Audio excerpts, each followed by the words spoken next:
Hello guys and welcome back to my channel. So हम यहाँ पर डीएसएसबी के जो ओन नोट्स है, हैंड रिटन नोट्स हैं, उनको कर रहे थे, जिसमें कि हमने एक क्लास में अपने जितने भी मेथड्स हैं आए हुए हैं, जो इम्पॉर्टेंट मेथड्स हैं, मैंने वो कवर करा दिए थे। आज यहाँ से हम शुरू करते हैं इंक्लूसिव एजुकेशन यानी कि समावेशी शिक्षा, जो एक इम्पॉर्टेंट टॉपिक है और काफ़ी बार एग्ज़ाम में पूछा गया है। तो चलिए शुरू करते हैं बिना किसी देरी के।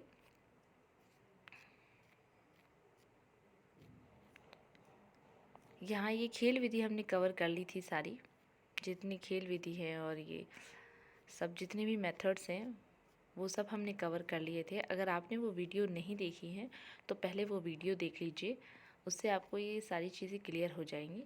चलिए शुरू करते हैं समावेशी शिक्षा। तो समावेशी शिक्षा एक ऐसी शिक्षा है जिसमें सामान्य विद्यालय में सभी तरह के बच्चे जो हैं वो एक साथ पढ़ाए जाते हैं। यहाँ पर लिंग भेदभाव नहीं होता, जाति भेदभाव नहीं होता, धर्म भेदभाव नहीं होता। बाकी मैंने यहाँ पॉइंट्स में लिखा हुआ है, आप उनको पढ़ सकते हैं। मैं आपको उसके बारे में बस बता देती हूँ कि क्या चीज़ है। सामान्य स्कूल किसे कहते हैं? इस तरह के स्कूलों में केवल सभी तरह के सक्षम और सामान्य बालक पढ़ते हैं। पर विशिष्ट विद्यालय किसे कहते हैं? जिसमें कुछ स्पेशल चाइल्ड होते हैं, जैसे आप कह सकते हैं कि उन्हें किसी न किसी प्रकार की समस्या होती हैं, तो वे बच्चे इसके अंदर पढ़ते हैं। चलिए आगे चलते हैं। अच्छा, एक आपने अवधारणा समावेशी शिक्षा से पहले सुनी होगी, जिसको कहा जाता है इंटीग्रेटेड एजुकेशन यानी कि एकीकृत शिक्षा। अब ये क्या है? समावेशी शिक्षा का कॉन्सेप्ट आने से पहले, समावेशी शिक्षा के कॉन्सेप्ट आने से पहले इस एकीकृत शिक्षा को बढ़ावा दिया गया था। इसमें सामान्य वह विशिष्ट बालक को एक साथ एक ही कक्षा में पढ़ाने का प्रावधान था।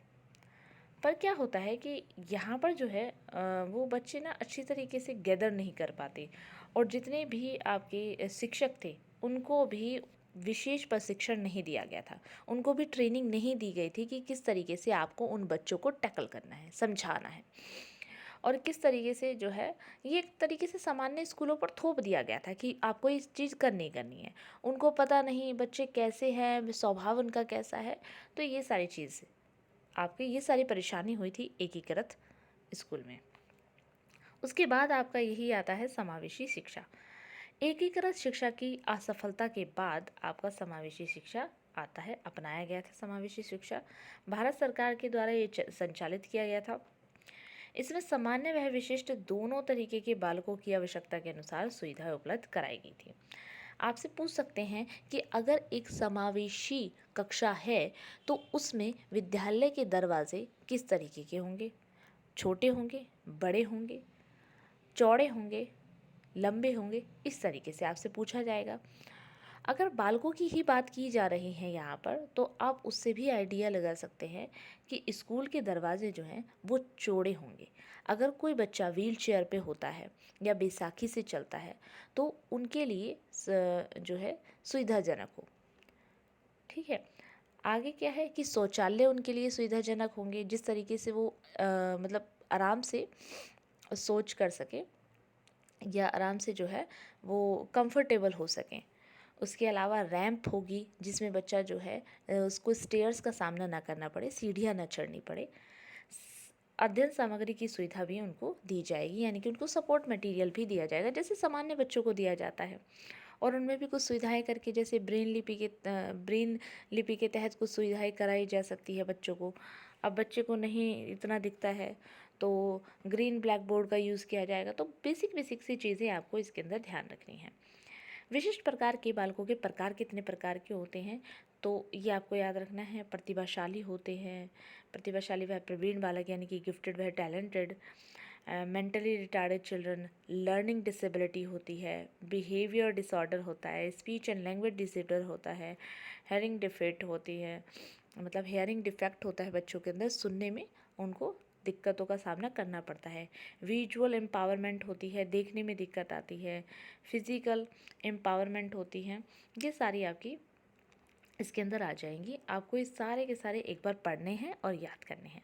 ऑटिज़म आ जाता है, इसमें आपका लकवा आ जाता है। लर्निंग डिसेबिलिटी की चलिए बात करते हैं, और यहाँ पर सी टेट में बहुत सारे भर भर के क्वेश्चन आते हैं, यूपी टेट में भर भर के क्वेश्चन आते हैं। तो चलिए समझते हैं बहुत ध्यान से। पहली आपकी जो डिसेबिलिटी है वो है डिसलेक्सिया, यानी कि पठन विकार।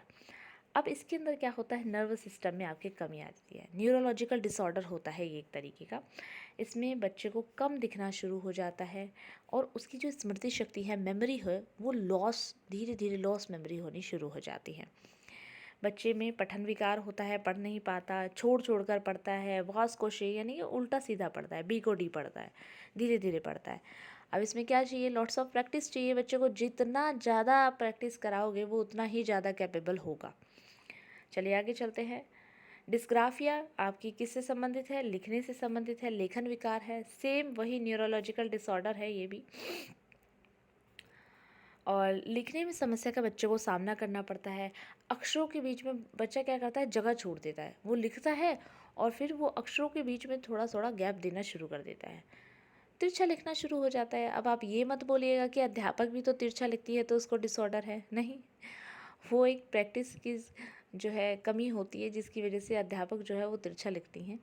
पर ये जो है वो हर टाइम ही तिरछा लिखते हैं, चाहे आपके पास कॉपी लाइन वाली हो, वो लाइन में नहीं लिख पाते, उल्टा सीधा ऊपर नीचे इस तरीके से लिखते हैं।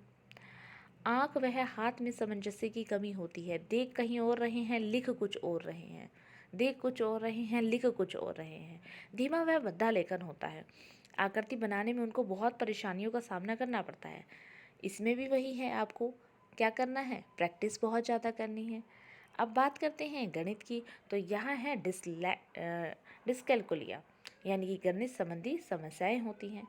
बच्चा सवाल बहुत देरी से निकालता है, पैसे के लेन देन में बहुत कंफ्यूज हो जाता है, आकृतियों को पहचानने में देरी करता है, गणित के सवाल हल नहीं कर पाता, उसे बहुत समस्याओं का सामना करना पड़ता है इसके लिए। इसमें भी आपको क्या करवाना है, प्रैक्टिस। अब बात करते हैं थोड़ा हटके, यानी ADHD। ये क्या होता है, ये होता है हाइपर एक्टिव बच्चा, यानी कि जब बच्चा जो है वो अपनी इमोशंस को कंट्रोल नहीं कर पाता और एकदम से रोने लग जाता है, एकदम से चीज़ें फेंकने शुरू कर देता है। तो ऐसा जो बच्चा होता है वो बहुत हाइपर एक्टिव बच्चा होता है। ये अपने, अगर हम कारण की बात करें तो ये अपने आवेगों के नियंत्रण की इसको समस्या होती है। लक्षण की बात करें तो संवेगात्मक रूप से अस्थिर होते हैं उसके संवेग, अभी रो रहा है, अभी हंस रहा है, इस तरीके से। बोलने की उसको समस्या होती है, हाथ पैर हिलाता रहता है, वो दूसरों की बात को काट देता है, तीव्र वार्तालाप, बहुत जल्दी जल्दी बातें करता है और बेचैन रहता है एकदम से, अब यहाँ बैठेगा तुरंत वहाँ बैठेगा, तुरंत वहाँ बैठेगा, हाइपर एक्टिव बच्चा होता है। इसका उपचार क्या है कि भाई बच्चे को सिर्फ सकारात्मक व्यवहार नहीं, बच्चे को प्रेरित करे, सहानुभूति दे बच्चे को, और हर बात में उसका मोटिवेशन जो है वो बढ़ाए, बच्चे को डिमोटिवेट ना करें। चलिए आगे चलते हैं। सरल प्रश्न पूछे जाएं, कक्षा में निश्चित जगह उसको बिठाया जाए, खिड़की व दरवाजे से उसको दूर बिठाया जाए। और एक चीज़ जो आपको बच्चे को बतानी है, आपको 3 वर्ड बच्चे को बताने हैं, स्टॉप, थिंक एंड एक्शन। जब भी आपको कोई चीज़ पे बहुत ज़्यादा गुस्सा आ रहा है या आपको कुछ समझ नहीं आ रहा, तो आपको सिर्फ क्या करना है, स्टॉप, रुकिए थोड़ी देर, थिंक, सोचिए, और फिर आप कुछ करिए। कार्य को समय पहले कम करना, फिर धीरे धीरे चरणबद्ध तरीके से बढ़ाना चाहिए। पहले कार्य को उनको कम दीजिए, बहुत कम। जैसे आपने एक एक्सरसाइज दे दी, उसमें से भी पार्ट को बहुत छोटा कर दिया, फिर आप धीरे धीरे एक्सरसाइज देना शुरू कर दिया। इस तरीके से आपको बच्चे को देना है। उसके बाद जो है ये कुछ डिसऑर्डर हैं जो आपके एग्ज़ाम में कम पूछे जाते हैं, पर DSSB में ये जो डिसऑर्डर हैं ये काफ़ी ज़्यादा पूछे जाते हैं। ठीक है, तो चलिए इनको पढ़ते हैं। डायस्थेमिया, ये एक तरीके का डिप्रेशन होता है। इसमें बच्चे का मूड बहुत जल्दी स्विंग हो जाता है, सेम उसी तरीके से जैसे हमने अभी ऊपर पढ़ा, पर ये एक डिप्रेशन की बीमारी है। बच्चा इसमें फर्स्ट स्टेज, सेकंड स्टेज के डिप्रेशन में आ जाता है, और जिसमें वो मतलब कही बातों को सोचता है, समझता है, और वो बातें उसके दिमाग से नहीं जाती। इस तरीके की ये एक बीमारी है, और इसमें बहुत जल्दी मूड स्विंग हो जाता है। अभी गुस्सा आ रहा है, अभी अचानक से उसको जो है रोना शुरू कर देगा, अभी अचानक से उसको प्यार उभरना शुरू हो जाएगा। चलिए आगे चलते हैं। डायप्रैक्सिया को देखते हैं। इसमें है lack of eye hand coordination, यहाँ पर आंखें कहीं और देखती हैं और हाथ कुछ और कार्य करता है। मतलब कि लिखा हुआ कुछ और रहता है और वो बंदा जो है वो लिखता कुछ और ही है। ये भी एक तरीके का डिसऑर्डर है। डिसमेमोग्राफिया, ये आपका स्मृति दोष है, यानी कि याद ना रखने का दोष है। आपको इस नाम से ही पता चल रहा है कि ये जो आपका डिसऑर्डर है वो किससे रिलेटेड है। ऑडिबल से जितने भी डिसऑर्डर होते हैं, जितने भी सुनने में दिक्कत होती है, वो आपके ऑडिटिक्सिया में आ जाते हैं। उसके बाद ऑटिज़म की अगर मैं बात करूँ, ऑटिज़म आपके लिए बहुत इंपॉर्टेंट है। एक ऑटिज़म में ये आता है कि बच्चा जब लैक ऑफ सोशलेबल होता है, बच्चा जब सामाजिक जितनी भी रीतियां हैं उनको समझने से इनकार कर देता है, बच्चा जो है अपने विचारों और अपनी ही समझ पर चलता है, उसको ऑटिज़म कहा जाता है। जब बच्चा समाज पर बांधित नहीं होता, अपने विचार व्यक्त नहीं कर पाता, बच्चा जो है अपने सामाजिक रूप से परेशानी महसूस करते हुए सामाजिक विकास बाधित होता है, अपने विचार व्यक्त नहीं कर पाते। यानी कि वो समाज से ना कहीं दब्बू रहते हैं, पर करते वो है जो उनका मन करता है, पर वो समाज में अपने विचारों को नहीं रख पाते। ये इस तरीके की समस्या है ऑटिज़म में। उसके बाद बात करते हैं ASS, यानी कि अटेंशन सरप्लस सिंड्रोम। किसी भी कार्य को तुरंत सबसे पहले करने की आदत, ये आपने विद्यालय में बहुत बार देखा होगा। ये चीज़ होती है बच्चों में, बहुत छोटे छोटे बच्चों में एक चीज़ होती है कि वो सोचते हैं कि वो अपना कार्य जो है वो बहुत जल्दी से फिनिश कर ले, ख़त्म कर ले। अब बात करते हैं हम अधिनियम। बहुत सारे अधिनियम इसके अंदर आए हैं, जो अधिनियम आपके समय समय पर पारित होते रहे हैं। तो ये वीडियो थोड़ा सा लंबा हो जाएगा। मैं सोच रही थी कि ये छोटा सा वीडियो कर दूं, पर ये काफ़ी लंबा हो जाएगा। तो चलिए शुरू करते हैं, बस फटाफट से हम अपने अधिनियम ख़त्म कर देते हैं। मानसिक स्वास्थ्य अधिनियम जो है वो 1987 में आया था। इसमें आपको सिर्फ दो ही चीज़ याद रखनी है। एक तो आपका RCI इसके अंदर आया था और सभी प्रकार के विकलांगों का उपचार इसमें किया गया था। अगर मैं बात करूं RCI तो कब आया है RCI, ये आपको याद रखना है। इसकी फुल फॉर्म याद रखनी है। 1992 में आया था और इसकी फुल फॉर्म है आपकी, बस आपको यही याद रखना और कुछ आपको याद नहीं रखना। अगर मैं बात करूं 1995 की, तो PWD इसके अंदर आया था। PWD एक्ट इसके अंदर आया था और इसमें कितनी तरीके की विकलांगता की बात की गई है ये इंपॉर्टेंट है। इसमें 7 तरीके की विकलांगता की बात की है। मैं इसको धीरे धीरे से स्क्रॉल कर रही हूँ, आपको सातों तरीके की विकलांगता याद होनी चाहिए। उसके बाद आता है राष्ट्रीय न्यास अधिनियम। ये आपका 1999 में आया था और इसमें 2 तरीके की विकलांगता को और जोड़ा गया था और ये मिलकर 9 हो गई थी 1999 में। ये आपको याद रखना है। उसके बाद बात करते हैं विद्यालय में विकलांगों हेतु चलाने वाली योजनाएं कौन कौन सी हैं। तो 2 योजना हम अभी से पढ़ते हैं हुए आए हैं, एकीकृत शिक्षा और दूसरा है समावेशी शिक्षा। इनकी फुल फॉर्म आपको याद होनी चाहिए और ये इनके में कुछ इम्पॉर्टेंट चीज़ें हैं जो आपको पता होनी चाहिए। अगर मैं बात करूँ एकीकृत शिक्षा की, तो वो 1947 में शुरू हुई थी, MHRD द्वारा की गई थी, समाप्त हुई 1997 में। SSA से जोड़ा जाए इसे और बहुत कम इसमें सुविधाएं प्रोवाइड की गई थी। पर अगर मैं बात करूँ inclusive education disable child at a secondary stage में, तो ये 2009 में शुरू हुई थी। फर्स्ट से आपका 12 तक है ये, और 2020 तक सभी सुविधाएं इसके अंदर आ जाता है। विकलांग फेडली स्कूल इसके अंदर खोले गए थे, विकलांग फ्रेंडली स्कूल इसके अंदर खोले गए थे। MHRD द्वारा ये भी जो है चलाया गया था। अगर मैं बात करूं नीति की, जो आपके लिए बहुत इंपॉर्टेंट है, विकलांगता के लिए राष्ट्रीय शिक्षा नीति, ये 10 फरवरी 2006 में लागू हुई थी। Ministry of social justice and empowerment के द्वारा, ये मंत्रालय के द्वारा जो है ये एजेंसी जो है बनाई गई थी। 0 से 6 वर्ष के विकलांगताओं की देखभाल की बात इसके अंदर की गई है। SSA जो है सर्व शिक्षा अभियान, वो 6 से 18 वर्ष की बात करता है। अंतर्राष्ट्रीय विकलांगता दिवस आपका 3 दिसंबर को मनाया जाता है और यहीं पर पहली बार बात की गई थी 3% किसकी, आरक्षण की। ये आपके लिए बहुत ज़्यादा मोस्ट इम्पॉर्टेंट है, ये आपको बहुत अच्छे से पढ़ना है। चलिए आगे चलते हैं।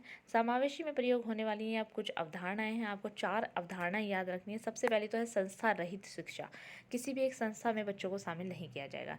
जनरलाइजेशन, यानी कि बच्चे का सामान्यकरण होगा, समान स्कूल में बच्चों को पढ़ाना होगा। न्यूनतम बाधित पर्यावरण, ऐसा नहीं है कि आप उसको पर्यावरण में जाने से रोकेंगे, आप उसको इस चीज़ से करने से रोकेंगे, खेलने से रोकेंगे, लिखने से रोकेंगे। आपको उस पर प्रतिबंध नहीं लगाना है, आपको उसे मुख्य धारा में लाना है।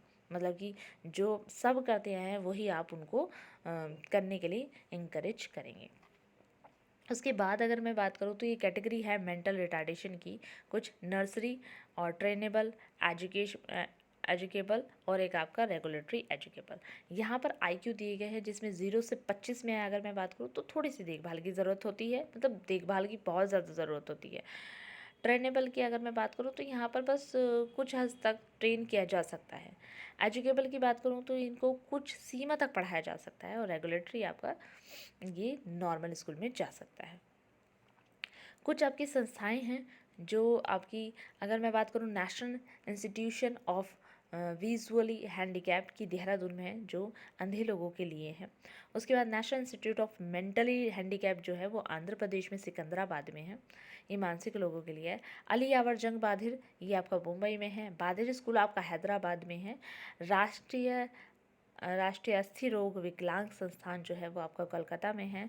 राष्ट्रीय पुनर्वास शिक्षा अनुसंधान जो है ये आपका कटक उड़ीसा में है। राष्ट्रीय विकलांग संस्थान आपका नई दिल्ली में है। National handicap finance and development corporation आपका दिल्ली में है। और ये कुछ शब्द हैं जो अभी हमने ऊपर पढ़े हैं, सेम उसी तरीके से सहकारी अधिगम, यानी कि जब आप कोऑपरेटिव लर्निंग करते हो, जब बच्चे मिलकर आपस में पढ़ते हैं। संगठित की मैं अगर बात करूँ तो इसके अंतर्गत सीखने में अशक्त बच्चों को तत्काल सहयोग दिया जाता है, यानी कि जो बच्चा नहीं सीख पाता तो उनको सहयोग देना, सूचना देना।